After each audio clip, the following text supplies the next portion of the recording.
해당 영상은 참고용으로 제작되었으며 최종픽과 조합은 정보방에서 무료로 제공해드리고 있습니다. 토토라이브 정보방 문의는 영상 하단 고정 댓글 클릭 후 링크로 문의 주시면 무료 입장 도와드리겠습니다. 구독과 좋아요는 영상 제작에 큰 힘이 됩니다. 클럽 분위해 지난 9일 르번과의 홈경기에서 1-0으로 승리했습니다. 유럽 대항전에서 홈에서 강한 면모를 보여주며 여러 강팀들을 상대로도 쉽게 무너지지 않는 저력을 발휘해왔습니다. 이번 시즌 역시 홈에서 안정적인 경기 운영을 바탕으로 상대를 압박하는 플레이를 선호하지만 전체적인 경기력에서는 밀릴 가능성이 큽니다. 특히 압박 강도가 높은 팀을 상대로는 빌드업 과정에서 어려움을 겪을 수 있으며 최전방 마무리에서의 결정력 또한 변수로 작용할 수 있는 클럽 브리헤입니다. 아탈란타 지난 8일 베로나와의 원정 경기에서 5-0으로 승리했습니다. 원정에서도 강한 경기력을 보여주는 팀이며 이번 시즌 역시 유럽 대항전 원정 경기에서도 상당히 인상적인 경기 운영을 보여주고 있습니다. 게다가 강한 압박과 빠른 전환을 통해 상대 수비를 무너뜨리는 능력이 뛰어나며 공격진의 화력이 여전히 위협적입니다. 브리헤가 홈에서 실점을 최소화하는 경기 운영을 시도할 것으로 보이지만 아탈란타의 공격진을 온전히 막아내기에는 쉽지 않은 과제가 될 것으로 보이는 아탈란타입니다. 초안 분석 홈에서 강한 브리헤지만 아탈란타는 원정에서 샤흐타르, 슈투트가르트를 상대로 승리하는 등 꾸준한 경기력을 유지하고 있습니다. 브리헤가 강팀을 상대로 수비적으로 밀리는 경우가 많았다는 점을 고려하면 이번 경기에서도 이탈리아 팀의 우세가 예상됩니다.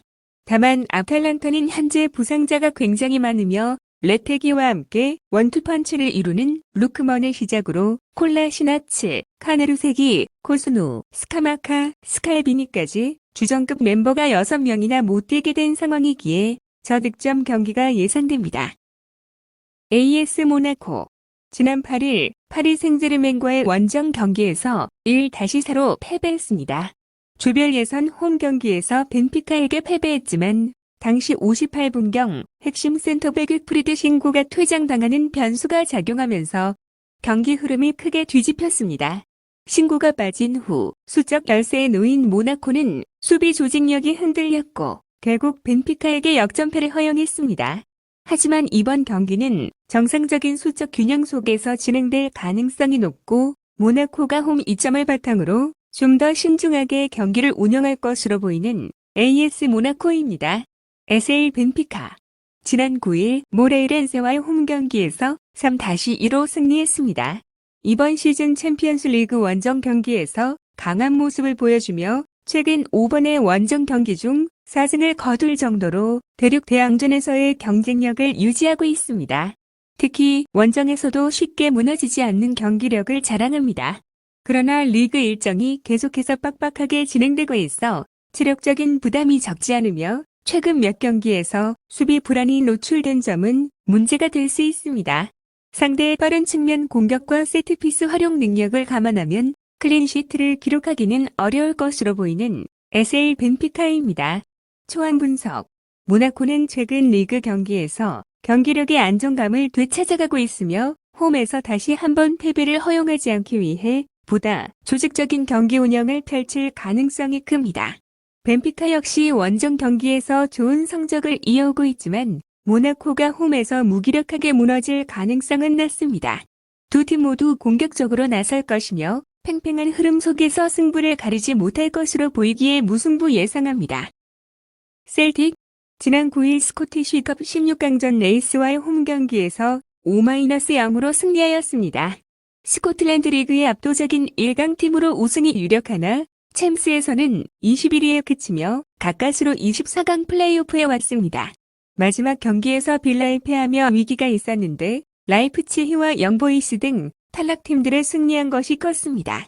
후루아시가 팀을 떠난 최근인데 양현종과 아담 이다 등이 공백을 메우고 있고 맥그리거의 중원 존재감도 나쁘지 않은 셀틱입니다.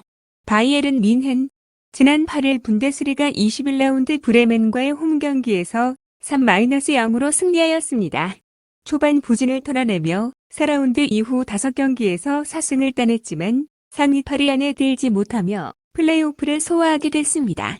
포칼컵에서 라이벌인 레버쿠젠에 패하며 탈락했기에 리그와 챔스 우승을 노려야 하는 상황인데 플레이오프 1차전 결과가 중요합니다. 절정의 골 감각을 자랑하는 해리케인을 비롯해 사네와 올리세, 코망 등이 경기 내내 공격적으로 골을 노릴 것으로 보이는 바이에른 뮌헨입니다. 초안 분석. 셀틱이 홈에 2점을 누릴 수 있지만 팀 간 전력차는 있습니다. 특히 양현종과 아담, 이다 등의 공격진으로는 게레이로와 김민재, 우파메카노 등이 나서런 정팀 수비를 넘기 어렵습니다. 김미희와 고레츠카가 중원을 장악하며 경기 분위기를 주도할 것이고 막강한 2선 공격수들이 홈팀의 측면을 공략할 뮌헨이 승리할 것으로 보입니다. 페이에노르트.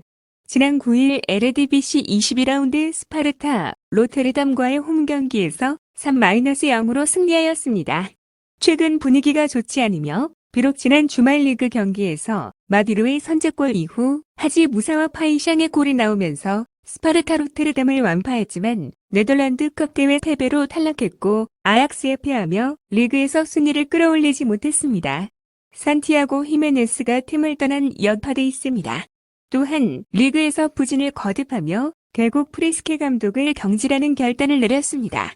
하지만 문제는 챔스 플레이오프 1차전을 불과 이틀 앞두고 감독을 교체했다는 점이며 신임 감독인 파스칼 보스카르트는 1군 감독 경험이 전무한 임시사령탑이라는 점에서 정상적인 팀 운영을 기대하기 어렵습니다. 조직력이 중요한 챔스 무대에서 갑작스러운 감독 교체가 미치는 영향을 고려하면 경기 운영 측면에서 페예노르트가 상당한 혼란을 겪을 가능성이 큰 페예노르트입니다. AC 밀란. 지난 9일 세리에 A 24라운드 엠폴리와의 원정 경기에서 2-0으로 승리하였습니다. 페예노르트와 반대로 최근 분위기가 좋은 편이며 코파 이탈리아에서는 난적 로마에 완승하며 다음 라운드에 진출했고 리그에서는 인테르전 무승부를 비롯해 무패를 이어가면서 최근 순위를 끌어올렸습니다. 페예노르트에서 영입한 히메네스가 조커 역할을 하며 레앙과 아브라함의 부담을 줄여줬고 레임더스의 중원 존재감이 대단한 모습입니다. 원정 경기에서 다소 기복을 보이고 있지만 경험 많은 선수들로 구성된 스쿼드를 보유하고 있어 감독 교체로 인해 전술적 혼란을 겪을 페예노르트보다 경기 운영이 훨씬 안정적일 것으로 예상되는 AC 밀란입니다. 초안 분석. 밀란이 전력상으로 다소 나은 게 사실이지만 유누스 무사가 이탈하기에 레임다스가 중원에서 공격적으로만 나서긴 어렵습니다. 밀란보와 황인범, 마디로 등이 중원을 두텁게 할 페예노르트가 안정적으로 경기를 운영할 수 있습니다. 단, 에르난데스와 토모리, 가비아 등이 경기 내내 수비 라인을 두텁게 할 밀란 상대로 홈에서 최선의 결과를 가져가진 못할 것이기에 무승부가 예상됩니다.